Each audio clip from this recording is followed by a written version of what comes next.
Ассалаумалейкум, қалдарыңыз қалай, құрметті оқырмандар? Бүгінгі тақырыпта Алла күнәларымызды кешіргенін қалай білеміз және ол үшін қандай амалдар жасауымыз керек?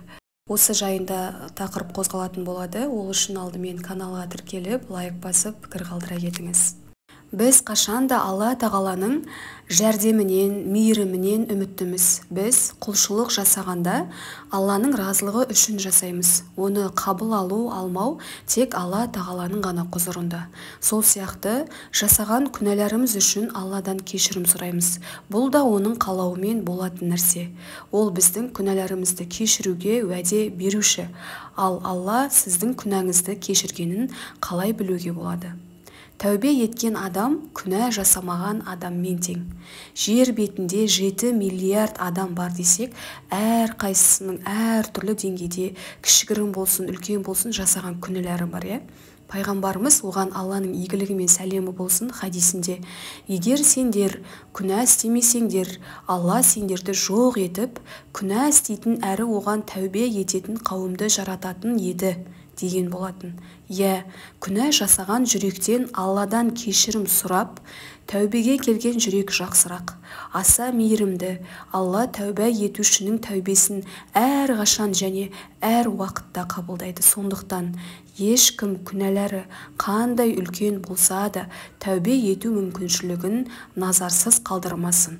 Алла елшісі, оған Алланың игілігімен сәлемі болсын, күнәсі үшін тәубе еткен адам күнә жасамаған адаммен тең деді. Сондықтан да адам Алланың мейірімінен күдер үзбеуі және күнәлары мен айыптарының көп екенін әрі олардан құтыла алмайтынын сылтауратып, мойынсұнбаушылықтары мен күнәларын жалғастырып, мейірімді Раббысын ызаландырмауы қажет.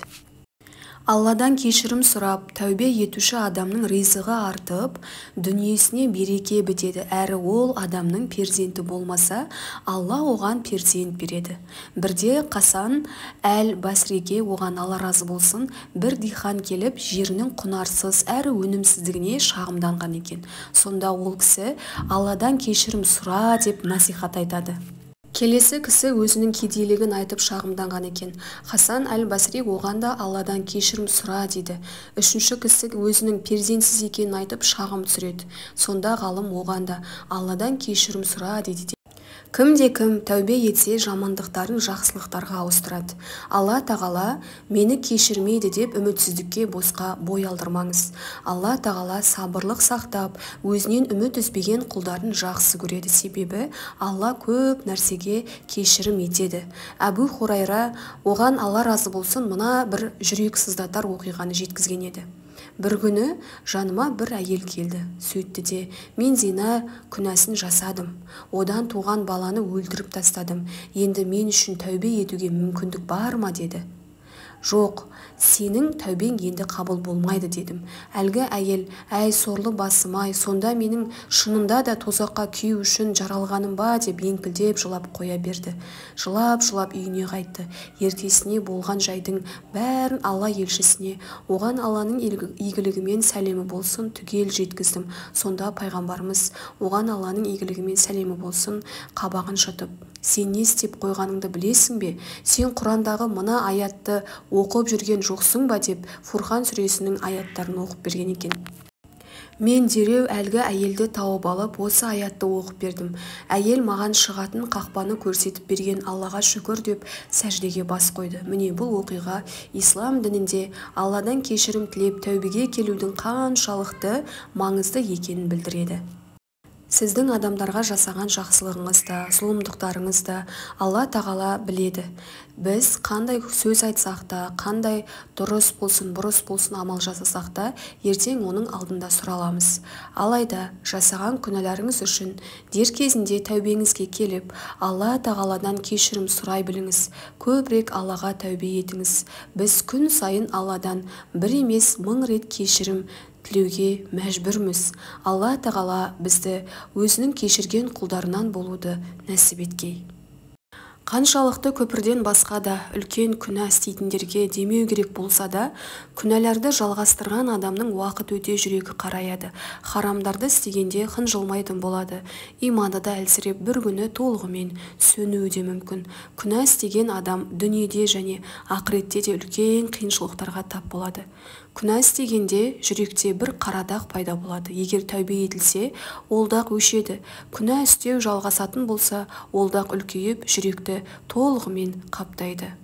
Күнә істеуді жалғастырған адамдардың уақыт өте жүректері мөрленеді. Ол адам сауап істей алмайтындай болып қалады. Дерттердің, күнәлардың дауасы ол истихфар. Адамдардың басына келетін барлық қиыншылықтар күнәлардың кесірінен келеді. Истихфар еткенде, яғни өкініп, тәубеге келгенде, Алладан шынайы тәубе етіп, кешірім сұрағанда күнәлар өшіріледі.